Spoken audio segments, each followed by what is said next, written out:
Now at 10, the Joplin Council discusses a redevelopment proposal that could bring a couple of new hotels to town. Plus, authorities file charges in connection with the weekend crash that killed 4 people in southwest Missouri. And how Freeman is helping Joplin school athletes. The 4 states' most watched news starts now.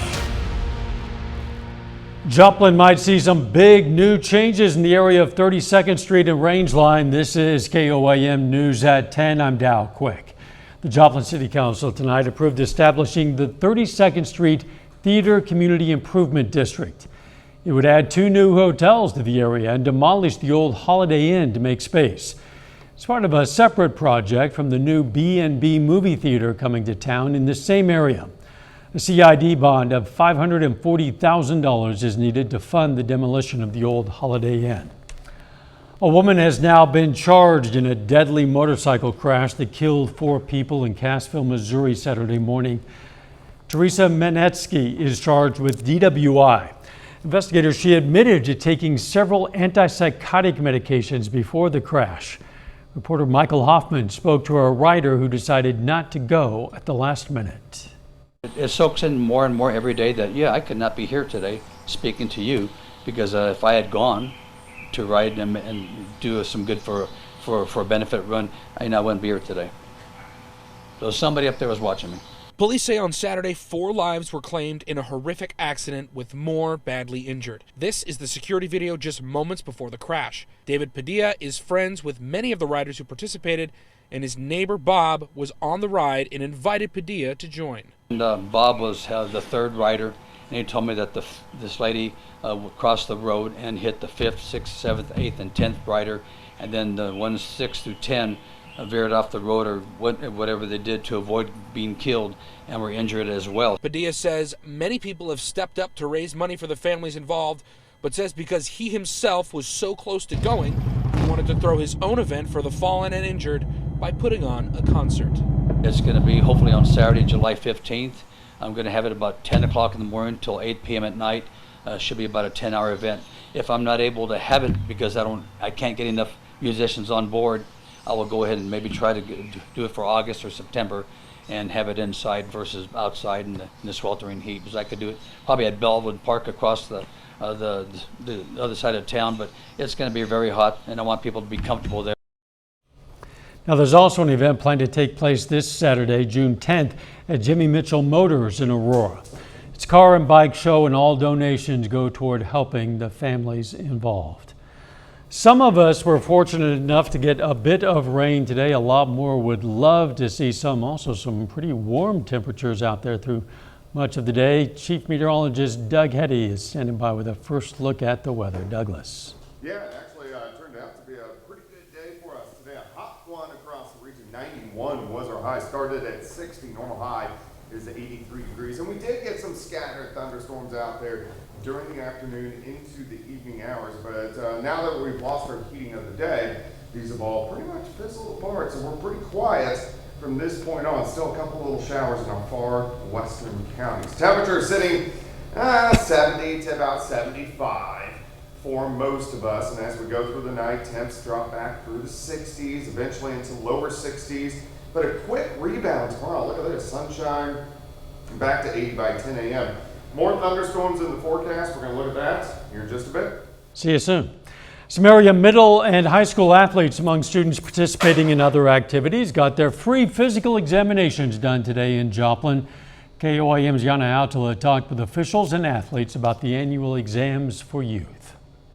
More than 300 students from Joplin, Riverton, and Columbus schools are getting their health checked at the Joplin High School Gymnasium. Around the corner.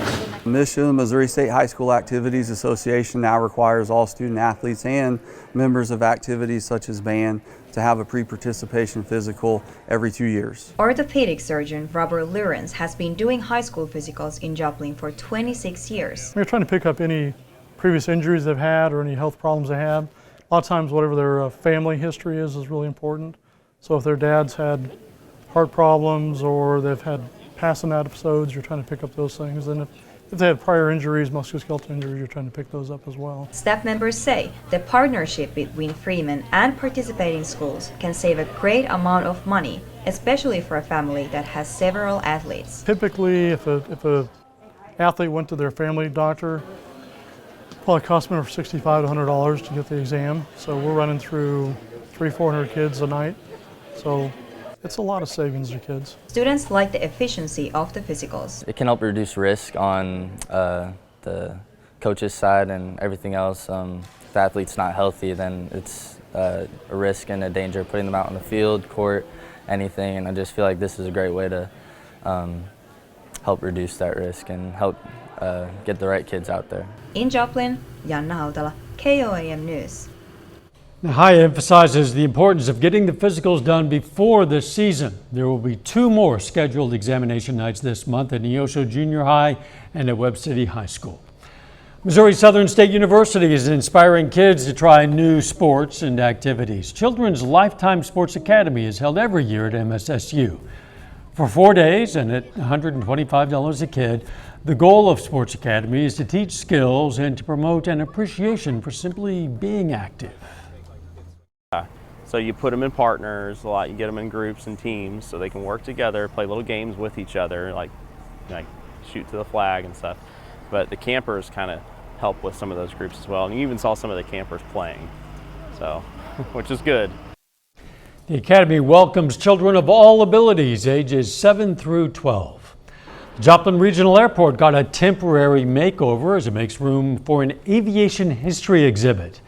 The exhibit takes a look at Joplin aviation through the ages as part of the city's ongoing 150th birthday celebration. It includes pictures, articles, and videos of the history of Joplin aviation. We also have here a postcard of the supposedly the first airmail mailing in the area, and that was in 1936. The exhibit is open to the public through Wednesday and will offer tours between the hours of 9 a.m. and 5 p.m. If you're looking for something to occupy the kids this summer, well, the Pittsburgh Public Library has you covered. Maker Monday kicked off today. The summer-long event gives kids the chance to explore fun projects. They can create and take home a new craft each week. So these programs provide an opportunity for kids and teens to get out of the house into a safe area of the community and meet with friends and socialize and just have a good time outside of school and other places during the summer. Workshops take about an hour. The library will be closed on Monday, June 19th, so there will be no class on that day. Public Library in Fort Scott, Kansas is also hosting an event today called Kindness Rocks. Folks there had the chance to paint some rocks and enjoy some snacks and drinks. After the rock painting party, they went on a walk searching for other painted rocks. Organizers say it's a chance to explore creativity and nature. Well, for this party, we're going to paint our rocks, and then we're going to go upstairs and hunt painted rocks while the kids let theirs dry. So we'll have a good time with that. It's awesome when libraries get to be a part of our community in this way, and I hope that it brings some color and art to our whole community. You can find other fun events all around the 4 states on our website, koamnewsnow.com/events.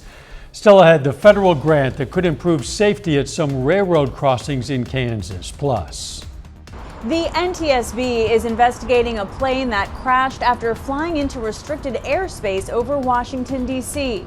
I'm Natalie Brand with what we know about the aircraft and those on board. the FAA says it's going to take days to gather and sort highly fragmented wreckage in a mountainous area of Virginia after a small plane crashed yesterday, killing 3 passengers and the pilot. The crash happened after military fighter jets scrambled to intercept the plane after it entered restricted airspace around our nation's capital. Reporter Natalie Brand has the latest. Federal investigators are working to determine what caused a small plane to crash in a wooded area in rural Virginia, killing all 4 people on board. We spent all day today looking at the wreckage. It is no longer distinguishable as an aircraft. The plane took off in Tennessee Sunday afternoon, flying to Long Island, New York at 34,000 feet. For some reason, it made a U-turn towards D.C., breaching restricted airspace. That prompted 6 F-16 fighter jets to scramble. It's an organized, operational way of policing airspace, particularly sensitive airspace over the United States in the wake of 9/11. Officials say air traffic controllers and other federal authorities made repeated attempts to establish contact. National Guard fighter on guard. If you hear this transmission, contact us on 121.5. CBS News has learned one of the F-16 pilots saw the Cessna pilot slumped over and unresponsive. Basically, everything is on the table until we slowly and methodically remove different components and elements that'll be relevant. During the incident, the fighter jet's supersonic speed caused a sonic boom that startled residents in D.C., Northern Virginia, and Southern Maryland. CBS News has learned the victims killed in the crash include 49-year-old Adina Azarian, her 2-year-old daughter, their nanny, and the pilot. Natalie Brandt, CBS News, Washington. Investigators plan to examine numerous factors, including the pilot's qualifications, the plane's flight path and maintenance records, as well as weather conditions. Officials say it could take up to 2 years to issue a final report on just what happened and why. The Biden administration announces funding for multiple states, including Kansas, that will help reduce train vehicle collisions and blocked rail crossings. Olathe gets nearly $18 million. Wellington, Kansas gets $8.8 million. The city of Emporia gets $601,000. Fayetteville, Arkansas will receive up to $576,000, and in Missouri, the Port Authority of Kansas City can get up to $2 million. The funding looks to address more than 400 at-grade crossings nationwide, improve safety, and make it easier to get around railroad tracks by adding grade separations. A little later, the Joplin Outlaws host the defending league champions St. Joe Mustangs.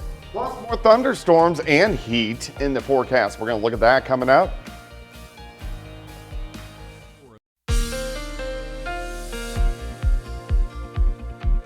Well, it definitely turned out to be a nice Monday for us today. It was hot. Temperatures lower 90s during the afternoon. We did get some scattered thunderstorms. About 40% of us, meaning 40% of the viewing area, got some rain. I know everybody needs it, but at least some of us are, and we have additional chances as we go through the week. Nice shot. Indigo Sky Casino and Resort just west of Seneca, Missouri.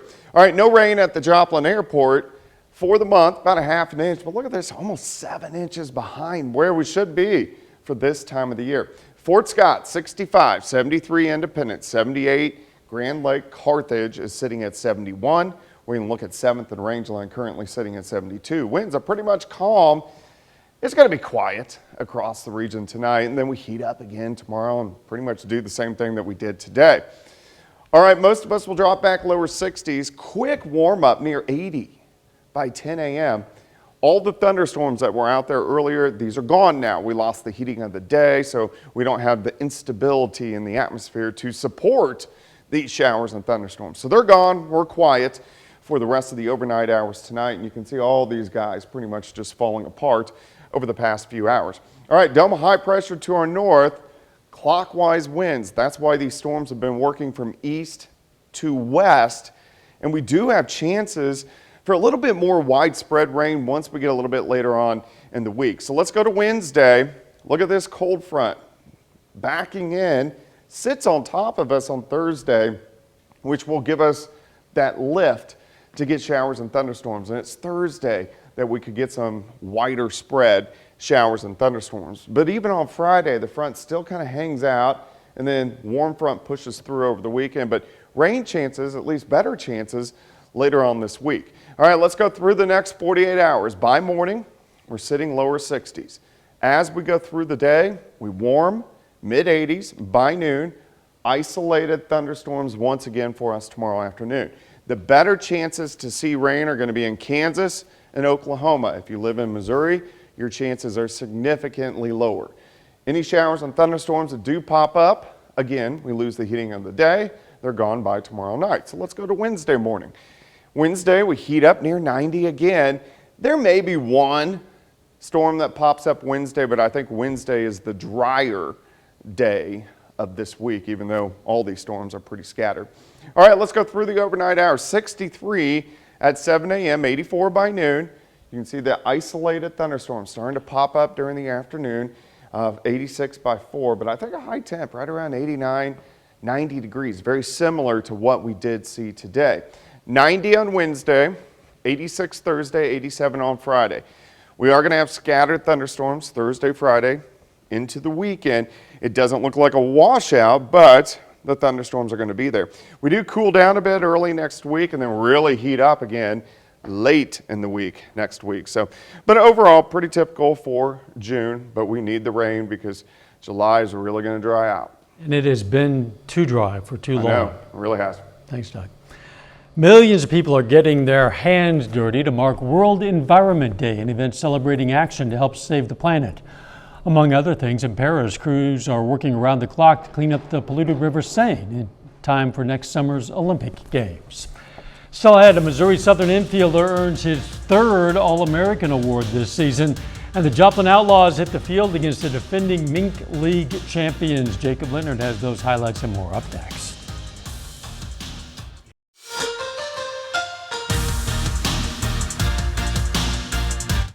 Well, the Joplin Outlaws are 1-0 to begin their Mink League schedule. The Outlaws won their season opener over Des Moines on Thursday, before the second game of that series was postponed in the 5th inning due to weather. Tonight, though, no rain, and the Outlaws are back in action, hosting the defending league champion St. Joe Mustangs. Cade Billier on the mound for Joplin. Nice start. He goes 4 shutout innings with a pair of strikeouts. Joplin on top 2-0 after 4. Now on into the 6th. Check this out. Runner on second for William Kelly. Destroys his bat there. Grounder to the left side. Runner tagged out. Kelly safe at first, but guy needs a new bat. Then a couple batters later, Landon Meyer up. He hits one out to right. Great effort out there on the diving attempt, but the ball does get down. Look at Kelly trying to score all the way from first. Great slide to beat the tag. Joplin takes a 3-0 lead with that. Joplin goes on to win tonight 6-1. The Outlaws now 2-0 to start the season. A pair of Pittsburgh State baseball players earn All-America honors this week from the NCBWA. Catcher Nixon Brandon and shortstop Cade Clemens have been named NCBWA All-Americans. Clemens is a first-team selection at shortstop. Clemens started 50 games for the Gorillas this spring. He had .335 with 18 home runs, 13 doubles, and 3 triples. He had 52 RBIs this spring and his 18 home runs, third most in the MIAA. Behind the plate, Nixon Brandon is a third-team All-America selection from the NCBWA. Brandon had 22 doubles, 15 home runs, and led Pittsburgh State with 69 RBIs. He has previously been named first-team All-Region and MIAA Co-Player of the Year. Yeah, he just came in and was himself all year. He didn't feel his way out. He came in and believed in himself. He's got kind of an unorthodox way of hitting, but it works for him, and we don't try to change too much. But I think at the end of the year he pressed a little bit, but I think he's going to come back and have another really good year for the Gorillas. Means everything to me, man. I love this place. I love this town. I love the people. That was a lot of me coming here, was the Gorillas everywhere in town. It's awesome to have Cade Clemens on there with me. He works just as hard as me in the off season. It's great to see his work pay off too. I love seeing Cade Clemens first team on there. It means a lot. It's great for the program here at Pitt State. Missouri Southern second baseman Nate Miskowski is a second-team NCBWA All-American. This is actually his third All-America selection this spring. Miskowski did it all for Southern this season. Hit .374 with 99 hits, including 19 doubles and 14 home runs. Miskowski drove in 66 while drawing 34 walks. Now, he's not the only one from Southern with All-America honors. You see there, Miskowski was a second-team All-American from the CCCA, the ABCA, and the NCBWA. His teammate Matt Miller, the Aurora, Missouri kid, is a third-team All-American from the ABCA. Pitcher Cole Woods earns honorable mention All-America recognition from the CCCA. Here's Lions head coach Bryce Darnell on his second baseman Miskowski earning All-America honors from 3 different groups. Nate, just an outstanding middle infielder, really good on defense. I know his bat is what everybody talks about, but you know, he's a really good all-around player and just takes his hitting very seriously. Practices a ton, loves baseball, and the success that Nate has is largely because of his work and what he does to prepare himself. 5 All-Americans between Pittsburgh State and Missouri Southern. All those guys we just mentioned there made our jobs here covering sports in the spring a lot of fun. Sure was fun for them as well. Mr. Mahomes goes to Washington up next. Hey, the Kansas City Chiefs today celebrated their Super Bowl win over the Eagles with a visit to the White House. President Biden congratulated the team and said the Chiefs are building a dynasty. At one point, tight end Travis Kelce appeared to try to grab the spotlight. So I've been waiting for this. Sorry.